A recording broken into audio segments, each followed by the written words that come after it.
Hi guys and gals and all my non-binary friends. So today, can we talk about the housing crisis? Can we talk about the housing crisis? Can we talk about the fact that these people are hoarding wealth? Not only are they hoarding wealth, they're hoarding space, housing.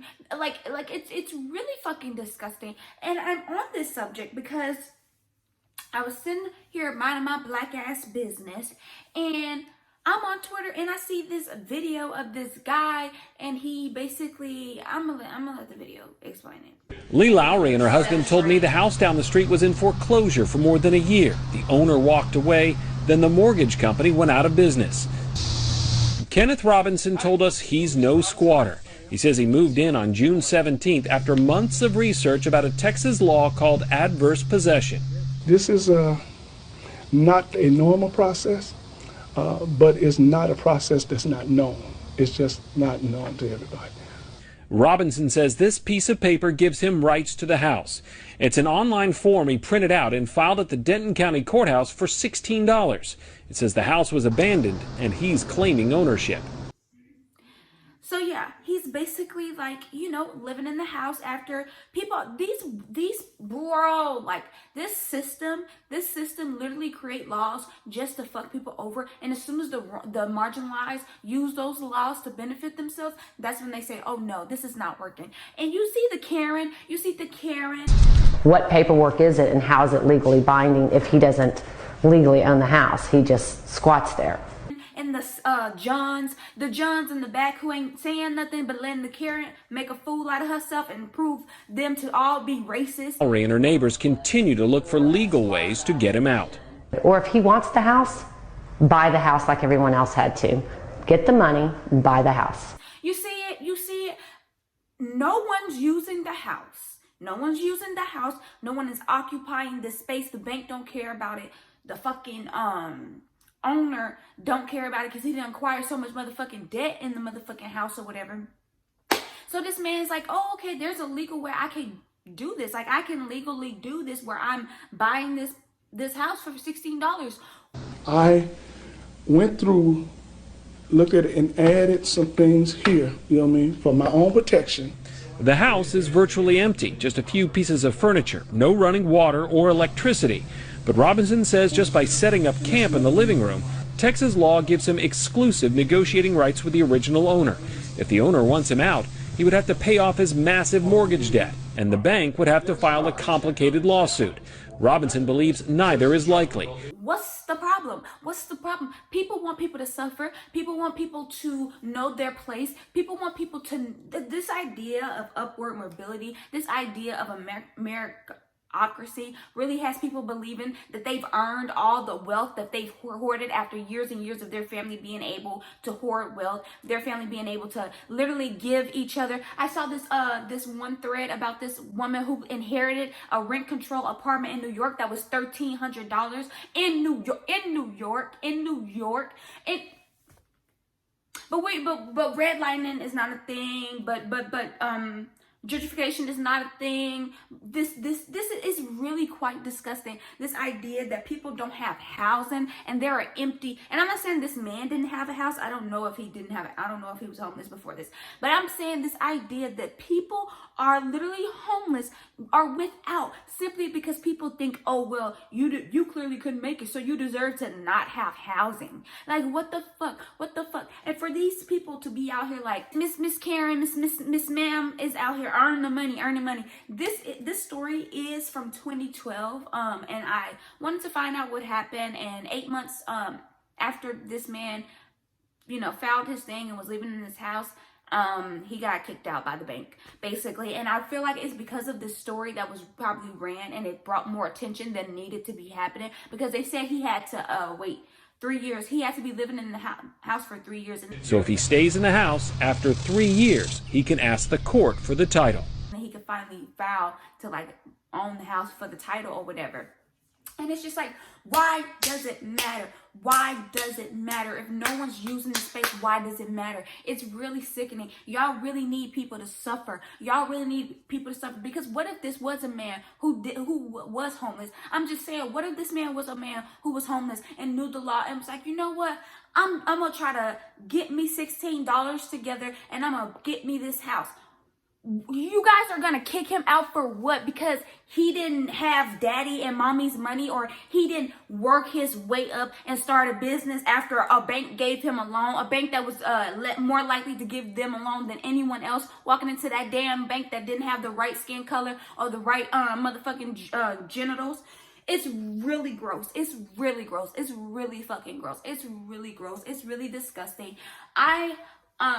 I live in Texas. I was here doing the outages or whatever, and like literally all I could think about was like homeless people, like literally homeless people. Like, okay, I'm in my house freezing, but I'm also in a brick house freezing. So imagine if I didn't have a fucking house over me, if I didn't have a fucking bed where I could sleep with my two sisters and like we can get body heat and warmth while we're dealing with this fucking shit. But like, no, people just don't even have that, because not only do people not have housing, they don't have familial ties, they don't have people. And the thing is, we judge people for that. We judge people because they don't have stuff, because they don't have anybody that they can count on. But we as a society we're not allowing ourselves to be the ones that they can count on. We as a whole are not taking care of the weakest among us, and it's really fucking disgusting. And like, it's this idea of like, oh well, survival of the fittest. It's like, girl, if it was really survival of the fittest, honey child, honey boo motherfucking child, you would not be it, babe. You would not be it. You got that shit because your motherfuckers.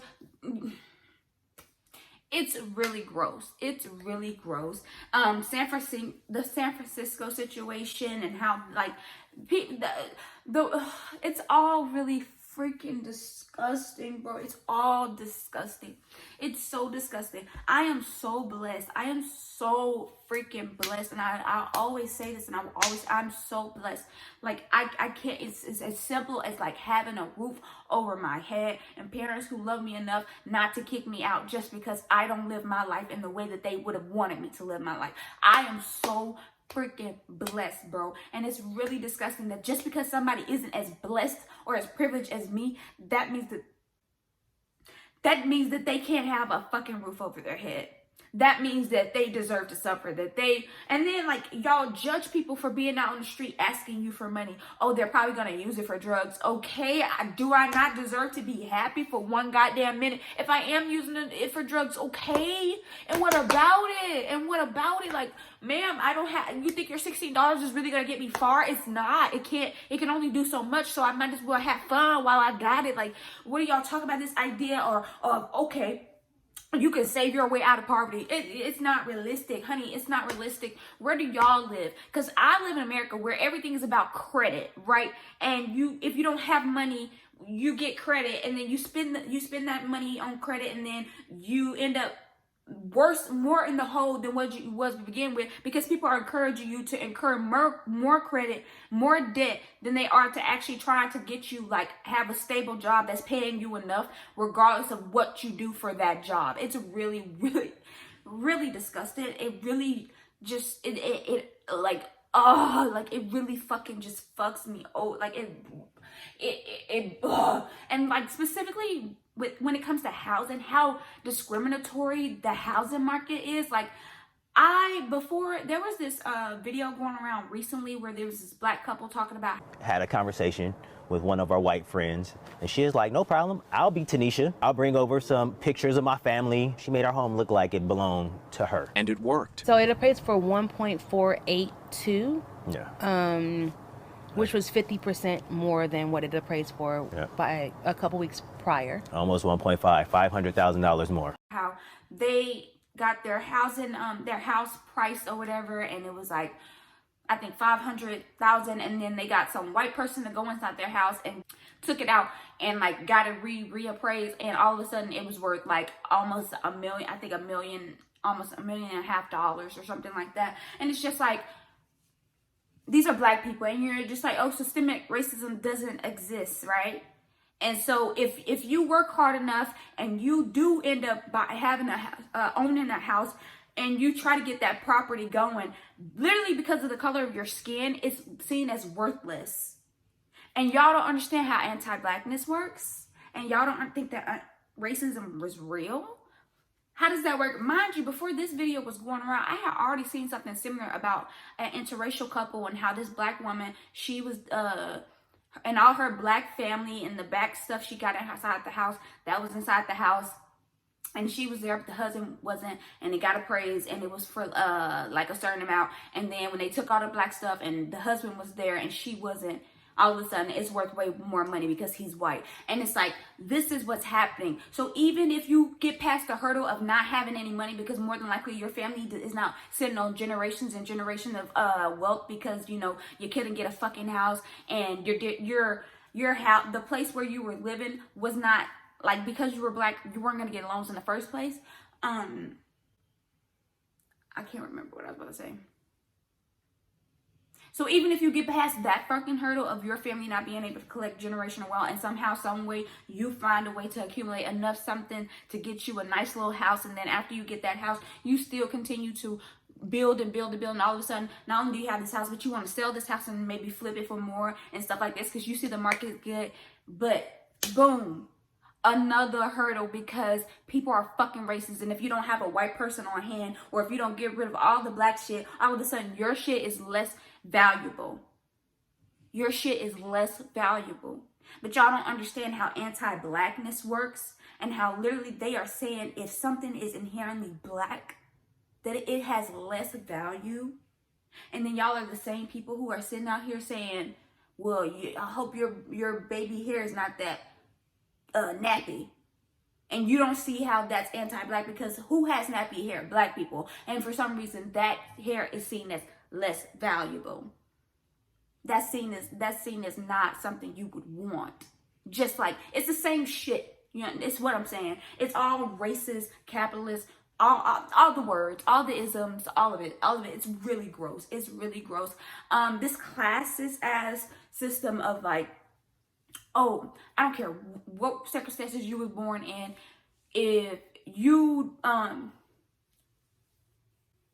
don't find a way to crawl your way out of this hole we have dug for you after generations and generations of holding everybody back. I'm not just talking about black people. I'm talking about anybody who didn't already have money in their motherfucking pocket, holding y'all back or whatever. And then, and it's even deeper hole depending on the next oppression you got going on or whatever. If you even climb out of there, you're going to get to the top and you're climbing and your hands are like this, and they're going to knock you back down, bro. And it's just really gross. It's just really gross that we can sit up here and be so fucking like comfortable letting people die because they don't have housing. Letting people not have housing, even if the weather wasn't extreme. People deserve to have a place where they can lay their fucking head, regardless of if they spent their whole fucking life throwing their body towards a machine that's bent on making sure they suffer. Like, it's what are we doing here? But yeah, that just really pissed me off, because people are really dedicated to upholding this system of you don't deserve housing because you can't afford to pay the amount of money I've paid.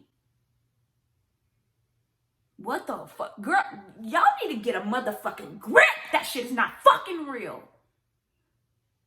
Y'all need to get a grip. Y'all talking about people don't deserve to live a certain place because they can't afford to give the same amount of money as somebody else.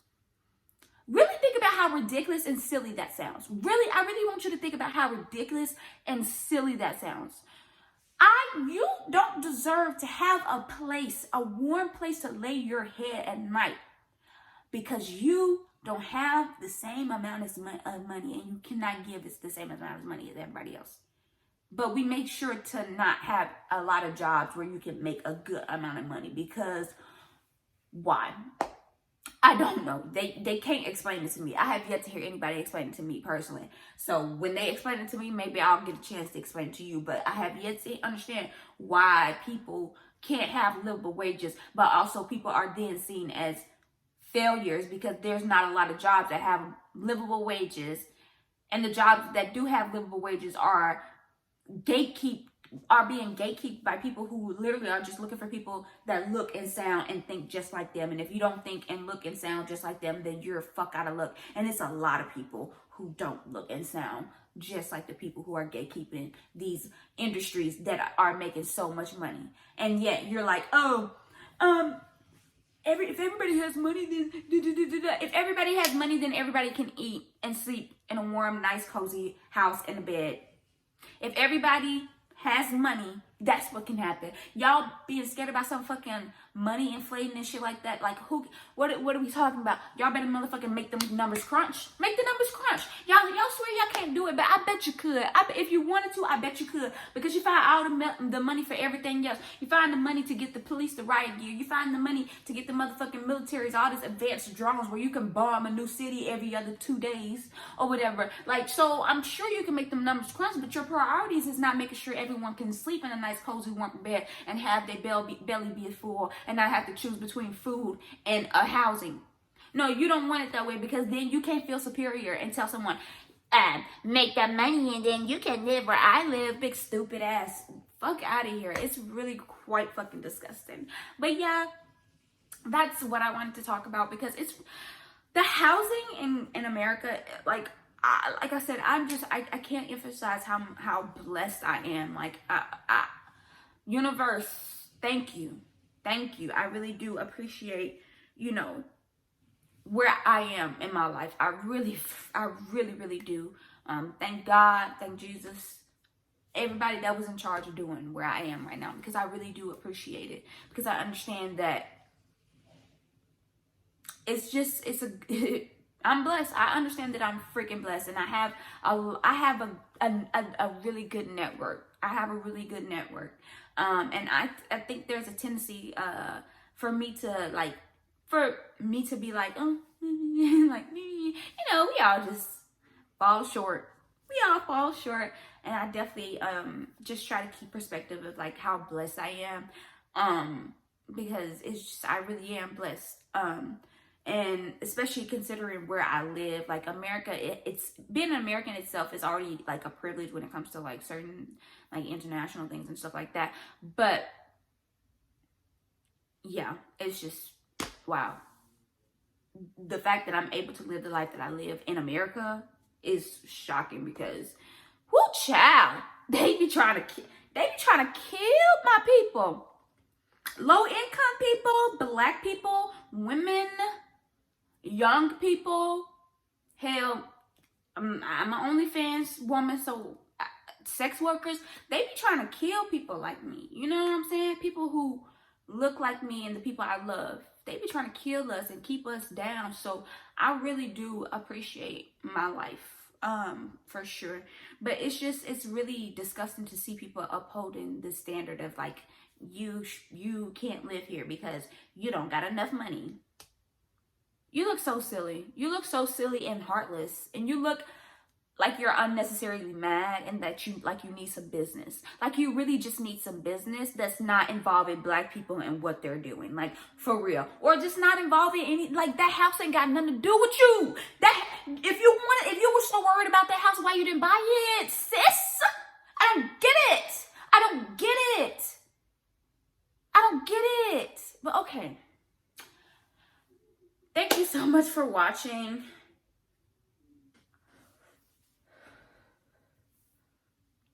All right.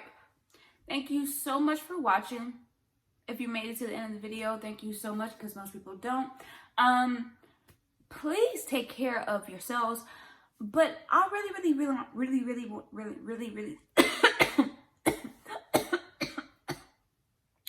I really want to emphasize the need for us to take care of each other. And me personally, for the people that are in my face, like, I feel like I'm not as kind and considerate to the people that I am up close and personal to as I would like to be, and I need to work on that.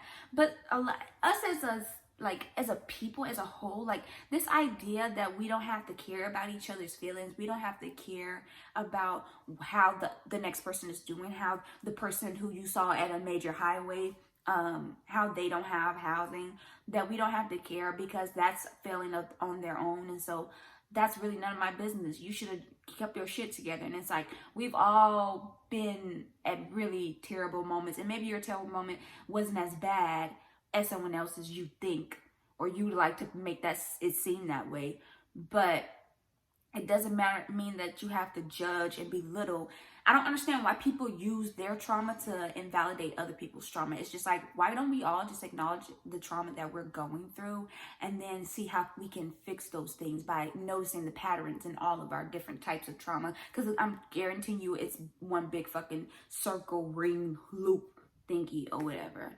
You know what I mean? Like, this idea that the people who are arguing that we shouldn't have a higher minimum wage are the same people who are like have a job that's paying them $15+ and still are doing other stuff on the side and still not making ends meet, and then like want to argue that there shouldn't be a raising minimum wage because I work at Amazon and a burger flipper ain't finna make the same much money as me. And it's just like, that don't even make sense. That logically, those two things do not correlate. But okay. On that note, because it's just like, there are burger flippers right now who make probably $16 an hour. You just don't want the franchise people making $16 an hour. But I guarantee you there are people who make $16 an hour or more flipping patties. Like, y'all are ridiculous. It just don't make sense. The thing already exists. You just don't want a lot of people to have access to that thing. Quite insane. But okay, please consider and take care of each other. Take care of each other. Wash your hands, wash your face, wear a mask, wash your ass, and don't be a fucking heartless, judgmental asshole.